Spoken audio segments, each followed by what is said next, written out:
Chapter 14, Norbert, the Norwegian Ridgeback. There's Norbert. Quirrell, however, must have been braver than they thought. In the weeks that followed, he did seem to be getting paler and thinner, but it didn't look as though he'd cracked yet. Every time they passed the third-floor corridor, Harry, Ron, and Hermione would press their ears to the door to check that Fluffy was still growling inside. Snape was sweeping about in his usual bad temper, which surely meant that the stone was still safe. Whenever Harry passed Quirrell these days, he gave him an encouraging sort of smile, and Ron had started telling people off for laughing at Quirrell's stutter. Hermione, however, had more in her mind than the Sorcerer's Stone. She had started drawing up revision timetables and color-coding all her notes. Harry and Ron wouldn't have minded, but she kept nagging them to do the same. Hermione, the exams are ages away. 10 weeks, Hermione snapped. That's not ages. That's like a second to Nicholas Flamel. But we are not 600 years old, Ron reminded her. Anyway, what are you revising for? You already know it all. What am I revising for? Are you mad? You realize we need to pass these exams to get into the second year.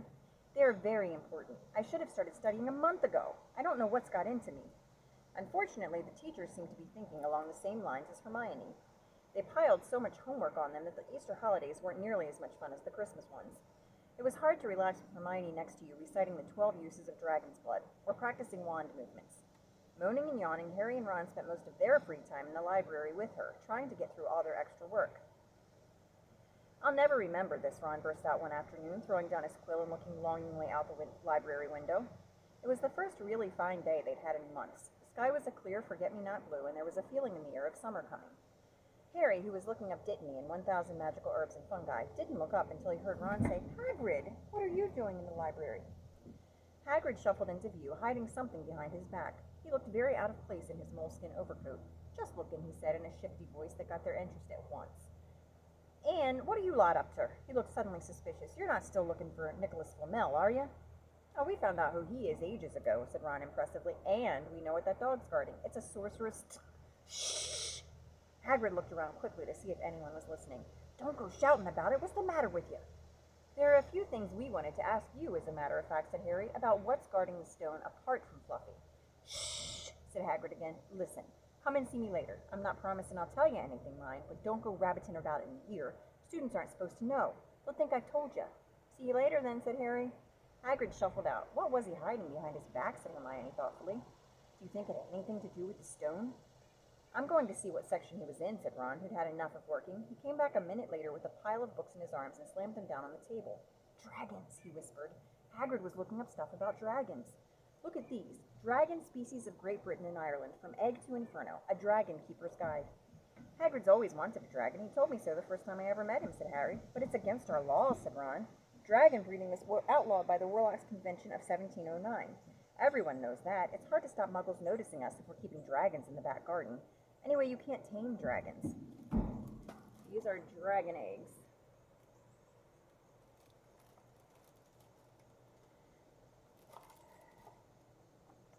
"It's dangerous. You should see the burns Charlie's got off wild ones in Romania." "But there aren't wild dragons in Britain," said Harry. "Of course there are," said Ron. "Common Welsh green and Hebridean blacks. The Ministry of Magic has a job hushing them up, I can tell you. Our lot have to keep putting spells on muggles who've spotted them to make them forget." "So what on earth's Hagrid up to?" said Hermione. When they knocked on the door of the gamekeeper's hut an hour later, they were surprised to see that all the curtains were closed. Hagrid called, "Who is it?" before he let them in, and then shut the door quickly behind him. It was stiflingly hot inside. Even though it was such a warm day, there was a blazing fire in the grate. Hagrid made them tea and offered them stoat sandwiches, which they refused. "So, you wanted to ask me something?" "Yes," said Harry. There was no point beating about the bush. "We were wondering if you could tell us what's guarding the Sorcerer's Stone apart from Fluffy." Hagrid frowned at him. "Of course I can't," he said. "Number one, I don't know myself. Number two, you know too much already, so I wouldn't tell you if I could. That stone's here for a good reason. It was almost stolen out of Gringotts. I suppose you've worked that out and all. Beats me how you even know about Fluffy. Oh, come on, Hagrid. You might not want to tell us, but you do know." "You know everything that goes on round here," said Hermione in a warm, flattering voice. Hagrid's beard twitched, and they could tell he was smiling. "We only wondered who had done the guarding, really," Hermione went on. "We wondered who Dumbledore had trusted enough to help him, apart from you." Hagrid's chest swelled at these last words. Harry and Ron beamed at Hermione. "Well, I don't suppose it could hurt to tell you that. Let's see. He borrowed Fluffy from me, then some of the teachers did enchantments. Professor Sprout, Professor Flitwick, Professor McGonagall, he ticked them off on his fingers. Professor Quirrell and Dumbledore himself did something, of course. Hang on, I've forgotten someone. Oh yeah, Professor Snape. Snape? Yeah, you're not still on about that, are you? Look, Snape helped protect the stone. He's not about to steal it. Harry knew Ron and Hermione were thinking the same as he was. If Snape had been in on protecting the stone, it must have been easy to find out how the other teachers had guarded it. He probably knew everyone, except, it seemed, Quirrell's spell and how to get past Fluffy. You're the only one who knows how to get past Fluffy, aren't you, Hagrid, said Harry anxiously, and you wouldn't tell anyone, would you? Not even one of the teachers. Not a soul knows except me and Dumbledore, said Hagrid proudly. Well, that's something, Harry muttered to the others. Hagrid, can we have a window open? I'm boiling. Can't, Harry, sorry, said Hagrid. Harry noticed and glanced at the fire. Harry looked at it, too. Hagrid, what's that? But he already knew what it was. In the very heart of the fire, underneath the kettle, was a huge black egg.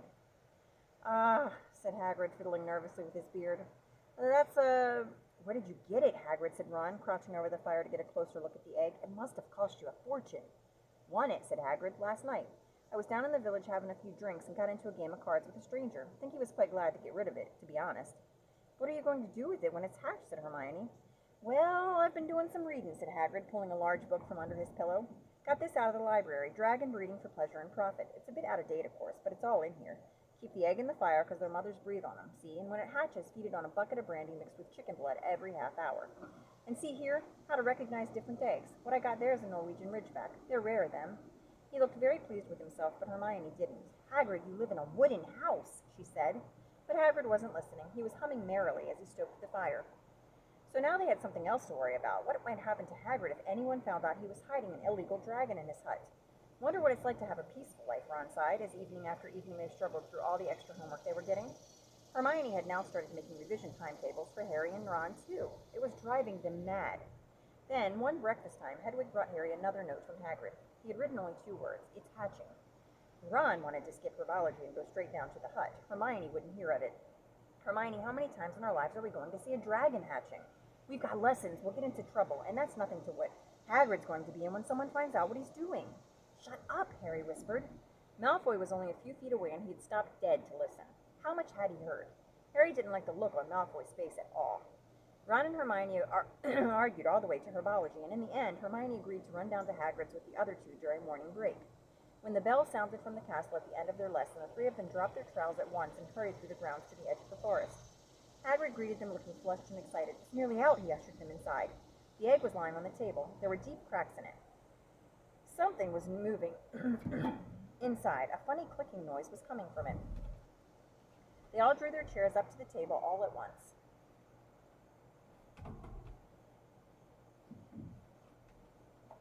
And watched with bated breath.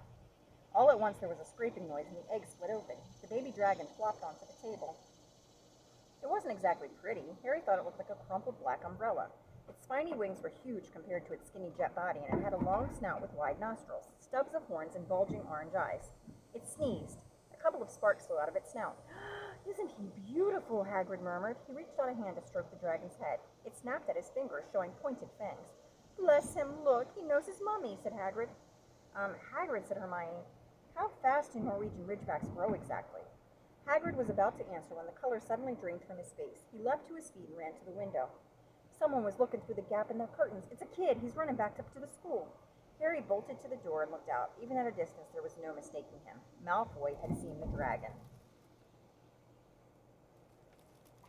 Something about the smile lurking on Malfoy's face during the next week made Harry, Ron, and Hermione very nervous. They spent most of their free time in Hagrid's darkened hut, trying to reason with him. Just let him go, Harry urged. Set him free. I can't, said Hagrid. He's too little. He'd die. They looked at the dragon. It had grown 3 times in length in just a week. Smoke kept curling out of its nostrils. Hagrid hadn't been doing his gamekeeping duties because the dragon was keeping him so busy. There were empty brandy bottles and chicken feathers all over the floor. I've decided to call him Norbert, said Hagrid, looking at the dragon with misty eyes. He really knows me now. Watch. Norbert, Norbert, where's Mummy? He's lost his marbles, Ron muttered in Harry's ear. Hagrid, said Harry loudly, give it a fortnight and Norbert's going to be as long as your house. Malfoy could go to Dumbledore at any moment. Hagrid bit his lip. I know I can't keep him forever, but I can't just dump him. I can't. Harry suddenly turned to Ron. Charlie, he said. You're losing it too, said Ron. I'm Ron, remember. No, Charlie, your brother Charlie, in Romania, studying dragons. We could send Norbert to him. Charlie can take care of him and then put him back in the wild. Brilliant, said Ron. How about it, Hagrid? and in the end Hagrid agreed that they could send an owl to Charlie to ask him. The following week dragged by. Wednesday night found Hermione and Harry sitting alone in the common room, long after everyone else had gone to bed. The clock on the wall had just chimed midnight when the portrait hole burst open. Ron appeared out of nowhere as he pulled off Harry's invisibility cloak. He had been down at Hagrid's hut, helping him feed Norbert, who was now eating dead rats by the crate. "It bit me," he said, showing them his hand, which was wrapped in a bloody handkerchief. "I'm not going to be able to hold a quill for a week. I tell you, that dragon's the most horrible animal I've ever met. But the way Hagrid goes on about it, you'd think it was a fluffy little bunny rabbit. When it bit me, he told me off for frightening it, and when I left, he was singing it a lullaby." There was a tap on the dark window. "It's Hedwig," said Harry, hurrying to let her in. "She'll have Charlie's answer." The three of them put their heads together to read the notes. "This is a full-grown Norwegian ridgeback.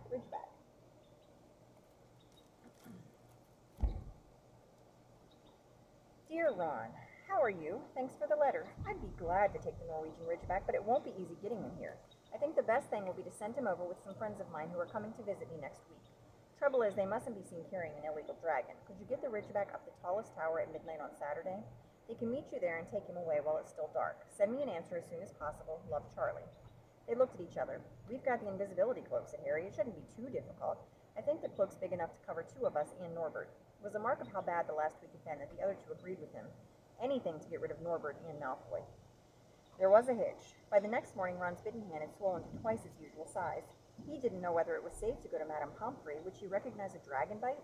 By the afternoon, though, he had no choice. The cut had turned a nasty shade of green. It looked as if Norbert's fangs were poisonous. Harry and Hermione rushed up to the hospital wing at the end of the day to find Ron in a terrible state in bed. "It's not just my hand," he whispered, "although that feels like it's about to fall off. Malfoy told Madame Pomfrey he wanted to borrow one of my books so he could come and have a good laugh at me. He kept threatening to tell her what really bit me. I've told her it was a dog, but I don't think she believes me. I shouldn't have hit him at the Quidditch match. That's why he's doing this." Harry and Hermione tried to calm Ron down. "It'll all be over at midnight on Saturday," said Hermione, but this did not soothe Ron at all. On the contrary, he sat bolt upright and broke into a sweat. "Midnight on Saturday," he said in a hoarse voice. Oh no, I've just remembered. Charlie's letter was in that book Malfoy took. He's going to know we're getting rid of Norbert." Harry and Hermione didn't get a chance to answer. Madame Pomfrey came over at that moment and made them leave, saying Ron needed sleep.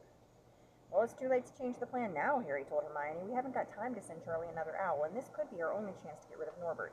We'll have to risk it, and we have got the invisibility cloak. Malfoy does not know about that." They found Fang the boarhound sitting outside with a bandaged tail when they went to tell Hagrid, who opened a window to talk to them. "I won't let you in," he puffed. "Norbert's at a tricky stage. Nothing I can't handle."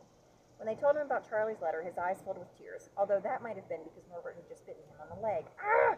It's all right, he only got my boot. Just playing. He's only a baby after all." The baby banged his tail on the wall, making the windows rattle. Harry and Hermione walked back to the castle, feeling Saturday could not come quickly enough. They would have felt sorry for Hagrid when the time came for him to say goodbye to Norbert if they hadn't been so worried about what they had to do. It was a very dark, cloudy night, and they were a bit late arriving at Hagrid's hut because they had to wait for Peeves to get out of their way in the entrance hall, where he'd been playing tennis against the wall. Hagrid had Norbert packed and ready in a large crate. "He's got lots of rats and some brandy for the journey," said Hagrid in a muffled voice, "and I've packed his teddy bear in case he gets lonely." From inside the crate came ripping noises that sounded to Harry as though Teddy was having his head torn off. "Goodbye, Norbert," Hagrid sobbed as Harry and Hermione covered the crate with the invisibility cloak and stepped underneath it themselves. "Mummy will never forget you." How they managed to get the crate back up to the castle, they never knew. Midnight ticked nearer as they heaved Norbert up the marble staircase in the entrance hall and along the dark corridors. Up another staircase, then another. Even one of Harry's shortcuts didn't make the work much easier. "Nearly there," Harry panted as they reached the corridor beneath the tallest tower. Then a sudden movement ahead of them made them almost drop the crate. Forgetting that they were already invisible, they shrank into the shadows, staring at the dark outlines of two people grappling with each other 10 feet away. A lamp flared. Professor McGonagall, in a tartan dressing gown and a hairnet, had Malfoy by the ear. "Detention," she shouted, "and 20 points from Slytherin. Wandering around in the middle of the night, how dare you?" "You don't understand, Professor. Harry Potter's coming. He's got a dragon." "What utter rubbish! How dare you tell such lies? Come on, I shall see Professor Snape about you, Malfoy." The steep spiral staircase up to the top of the tower seemed the easiest thing in the world after that. Not until they'd stepped out into the cold night air did they throw off the cloak, glad to be able to breathe properly again. Hermione did a sort of jig. "Malfoy's got detention. I could sing." "Don't," Harry advised her. Chuckling about Malfoy, they waited, Norbert thrashing about in his crate. About 10 minutes later, 4 broomsticks came swooping down out of the darkness. Charlie's friends were a cheery lot. They showed Harry and Hermione the harness they'd rigged up so they could suspend Norbert between them. They all helped buckle Norbert safely into it, and Harry and Hermione shook hands with the others and thanked them very much. At last Norbert was gone. They slipped back down the spiral staircase, their hearts as light as their hands. Now that Norbert was off them, no more dragon, Malfoy in detention, what could spoil their happiness? The answer to that was waiting at the foot of the stairs. As they stepped into the corridor, Filch's face loomed suddenly out of the darkness. Well, well, well, he whispered, we are in trouble. They'd left the invisibility cloak on top of the tower.